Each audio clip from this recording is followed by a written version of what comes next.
ஒரு அண்மை செய்தி கிடைத்திருக்கிறது நேயர்களே, அது என்னவென்று பார்ப்போம்.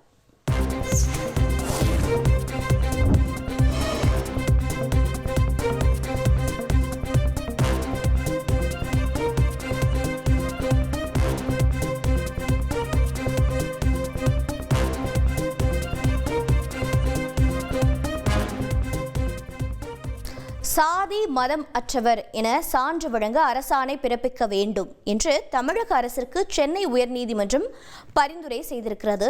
மேலும் விவரங்களை செய்தியாளர் சுரேஷ் வழங்கிட கேட்கலாம். சுரேஷ் வணக்கம். இந்த வழக்கானது எதன் பின்னணியை கொண்டது? தற்போது இந்த உத்தரவுக்கான காரணம் என்ன? மேலும் தகவல்கள் என்னென்ன?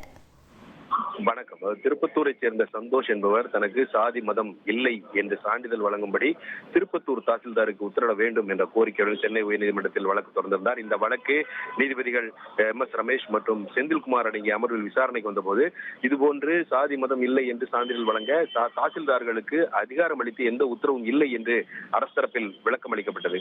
இதை ஏற்க மறுத்த நீதிபதிகள் ஏற்கனவே திருப்பத்தூர், கோவை, அம்பத்தூர் போன்ற இடங்கள்ல தாசில்தார்கள் இதுபோல சாதி மதமற்றவர்கள் என சான்றிதழ்கள் வழங்கி இருப்பதாக சுட்டிக்காட்டி மனுதாரருக்கும் அதுபோல 1 மாதத்தில் சான்றிதழ் வழங்க வேண்டும் என்று உத்தரவிட்டிருக்கிறார்கள். மேலும் சாதிய ரீதியிலான பாரபட்சத்தை தடுக்க வேண்டும் என போராடி வரக்கூடிய நிலையில இப்படி சாதி மதம் இல்லை என்று சான்றிதழ் கேட்கக்கூடிய மனுதாரருக்கு நீதிபதிகள் பாராட்டு தெரிவித்ததுடன் சாதி மதம் இல்லை என சான்றிதழ் வழங்க வருவாய் அதிகாரிகளுக்கு அறிவுறுத்தல்கள் வழங்கி அரசாணை பிறப்பிக்க வேண்டும் என்று தமிழக அரசுக்கு பரிந்துரைத்திருக்கிறார்கள். நாட்டில் நிலவக்கூடிய சாதி மத பாகுபாடுகளை சுட்டிக்காட்டிய நீதிபதிகள் அரசியல் சாசனம் சாதிய ரீதியிலான பாகுபாடுகளை தடை செய்துள்ள போதிலும் கூட சமூக வாழ்க்கையில், அரசியலில், கல்வியில், வேலை வாய்ப்பில் சாதி மதம் இன்னும் முக்கியத்துவம் பெற்றிருப்பதாக சுட்டிக்காட்டியிருக்கிறார்கள். தகவல்களை வழங்கியதற்கு நன்றி சுரேஷ்.